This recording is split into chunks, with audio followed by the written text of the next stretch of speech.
Okay, on Dugas.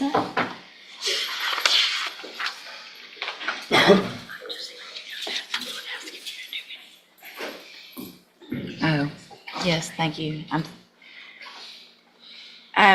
Okay, so Ms. Dugas is on probation for the offense. Hold on, let me put it on. Of robbery, a second-degree felony. We were previously here, and she entered pleas of true to counts 1 through 12, all of the counts in that motion, second amended motion to revoke unadjudicated probation. I received the updated pre-sentence report as well as a letter from Ms. Dugas. Has everyone had an opportunity to review that? Yes, Your Honor. Yes, Your Honor. Are there any additions or corrections? None from the defense, Your Honor. None from the state. All right, and this was unagreed, correct? It was a cap of 8.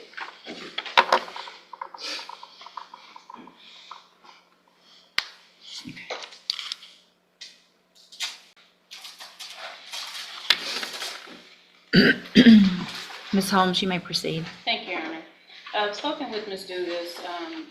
Obviously, the various new offenses and violations is not acceptable through probation, and she understands that. She stated that throughout this time, she did not have much support. She was going through a hard time in life, and she resorted to doing and committing these offenses, not being in obviously the right state of mind to be able to successfully complete probation. Ultimately, Ms. Dugas is requesting to have the opportunity to be reinstated to complete probation, and she would like to address the court in regards to this as to her plan of how she can successfully complete if given the opportunity. Okay, go ahead. How you doing, Ms. West? Like wasting your time. When I get out in the world, Speak up. when I get out in the world, I'm going to do everything in my own power to complete this probation. I know it's going to be extended if you do grant it to me. Like getting me a job, staying out the way of bad company, being a better mother. This is the emotional plea moment, raw and vulnerable. But the courtroom isn't therapy. Judges balance empathy with law, and soon you'll hear that balance tilt hard. Being there with my family more often. Ms. Dugas, you did the exact same thing. You robbed someone else while you're on probation for robbery. Not just robbed someone else, you failed to ID, failed to report to probation, you committed the new offense of possession of a controlled substance, you resisted arrest, it's ridiculous to me that you're saying you want a second chance, because this was your second chance. You've already been on probation. You were given the second chance of not going to prison. The fact that Ms. Holmes negotiated a cap of 8 years for you, you should thank your lucky stars. This is ridiculous. 8 years, in my opinion, is not enough. You had every opportunity to do all the things that you're stop crying, because you weren't crying when you were robbing people and using drugs and not being a good mom and not doing the things that you should have done when you were given this opportunity, right? Yes, ma'am. Ms. Malfino? Judge, Sorry. I don't think I need to add anything to the court. I think if you follow the agreement, that 8 at the very least is appropriate for her based on the number of violations. I spoke with Mr. Chang yesterday. He does not want to continue to work with her. This is actually her 3rd NTRB, so it's about her 5th chance in front of you, not just her 2nd chance. And I think we're for this purpose. Ms. Dugas, I'm going to find that you entered your pleas of true to counts 1 through 12 freely and voluntarily. Find those counts true. Find sufficient evidence to find you guilty, and at this time find you guilty of robbery. I'm going to sentence you to a term of 8 years in the Institutional Division of the Texas Department of Corrections. You will receive credit on that sentence for any time that you've been in custody that the law gives you the right to receive. I'm handing you the trial court certification that shows this was an agreement that I followed, and so you've waived your right to appeal. I've also handed you a written admonishment regarding your ineligibility to possess a firearm or ammunition. Because of the judgment entered against you, you're ineligible under Texas law to possess a firearm or ammunition. Possession of a firearm or ammunition could lead to charges against you. Firearm is a legal term, and you should read that written admonishment I provide you to see what devices qualify as a firearm. If you have questions about the laws that make you ineligible to possess a firearm or ammunition, or about how long that lasts, you can talk to Ms. Holmes. I hope you take some advantage of this and actually do what you're saying you're going to do when you get out and change your life. There's programs in prison, take advantage of them, but you're not going to continue to get opportunities like this. If you continue to violate the law after this, you're going to be considered a habitual offender. And if you do anything again, your minimum punishment is going to be 25 years. 25 years minimum for what you've been doing. So you need to change your life or you're never going to see your kids, right? Go back with the bailiff. Judge, would the court be willing to entertain a concurrence so that we would have that Yes, individual yes, down ma'am. the road? Yep, if y'all want to get that taken care of, that's fine. Brianna Williams, Mr. Parker.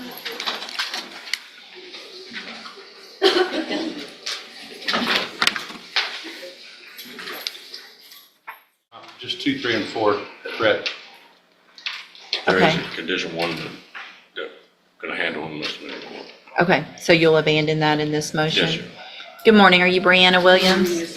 And will your client, well, Ms. Williams, before I go any further, the best you can, raise your right hand, please, ma'am. Do you swear affirm the testimony you're going to give in this hearing will be the truth, the whole truth, and nothing but the truth, so help you God? Thank you. Mr. Parker, will your client waive the formal reading of the motion? Sure, Your Honor. Ms. Williams, in cause number 18-30512, I have a motion to revoke your unadjudicated probation. Shows that you were placed on probation May 20th of 2019 for the offense of injury to a child, and that was a 10-year deferred probation. Is that correct? Count 2 alleges that you provided a urine sample November 19th, 2024 that tested positive for tetrahydrocannabinol. And is that true or not true? And count 3 alleges that you were at a location other than your residence at approximately 11:53 p.m. on November 11th of 2024. And is that true or not true? And then finally, count 4 alleges that you're behind in your court-assessed fees. And is that true or not true? Did you enter your pleas of true to counts 2, 3, and 4 freely and voluntarily? And because they're actually true. I have some documents here on the computer that you've signed with Mr. Parker. Did he go over these before you signed them? And you understand if I go along with this and continue you on probation, you won't have any right to appeal. And it looks like what the agreement is for me to continue you on probation, order that you do the 30-day program at the Franklin House. You will be, my computer's stuck. There we go. In addition, you'll be on the high-risk caseload through MHMR, which will give you all the tools, hopefully, that you need in order to be successful and make better decisions. Do you understand? I want you to know that if I go along with this and give you the opportunity, it sounds like probation, everybody wants to work with you. You need to do everything you're supposed to, because if you're back in here again, you probably will not get the same opportunity, okay? So I'm going to find state tenders number 1. No objection. It's admitted. Any evidence Ms. Williams isn't competent? No, Your Honor. All right, ma'am, I'm going to find that you entered your pleas of true to counts 2, 3, and 4 freely and voluntarily. Find those counts true. Find sufficient evidence to find you guilty and revoke your probation, but I'm not going to do that. I'm going to follow the agreement, continue you on probation. I'm going to order that you enter and successfully complete the 30 days at the Franklin House. You will be on the high needs caseload so that you can get any help you need and follow all of the rules and conditions of probation. Cannot use marijuana. You cannot be out of your house. You need to do everything you're supposed to, okay? This is your second chance or third chance. It's time to make sure you do everything correct, okay? Your Honor, I'd like to represent the court. She has done all her classes where she can become a pipe fitter or some other jobs that pay good, and she's actually requested that she needs some type of therapy, which I think MHMR will help. And so she Perfect. requested that on her own, and she's wanting that. Well, So I and think that's she when has a it's going to positive work, attitude. that's when it's going to work the best, is when you know you need some help getting through some things, take advantage of the help, you're going to get it, and that way you can go on with your life, hopefully get that great job, and this will all be behind you. If you need help, ask the probation. Don't be scared of them. Yeah, don't be scared, they're there to help you. Ask ahead of time, don't ask for permission, don't ask for forgiveness. Does that make sense? Okay. I'm handing you the trial court certification that shows this was an agreement that I followed, so you've waived your right to appeal. Good luck to you. Just remind the court, you might want to remind Mr. Millhouse about the court order regarding the photo. Oh, yeah. And there it is. The gavel falls, final and unyielding. Memo, okay. On dusk, every choice, every mistake, every second chance led here, laid bare for all to see. The courtroom is silent but heavy with truth. The law is firm, yet life is fragile, and redemption is earned, not given. What happens next is hers to decide, but the question lingers for all of us. If tomorrow gave you a second chance, would you rise or stumble again?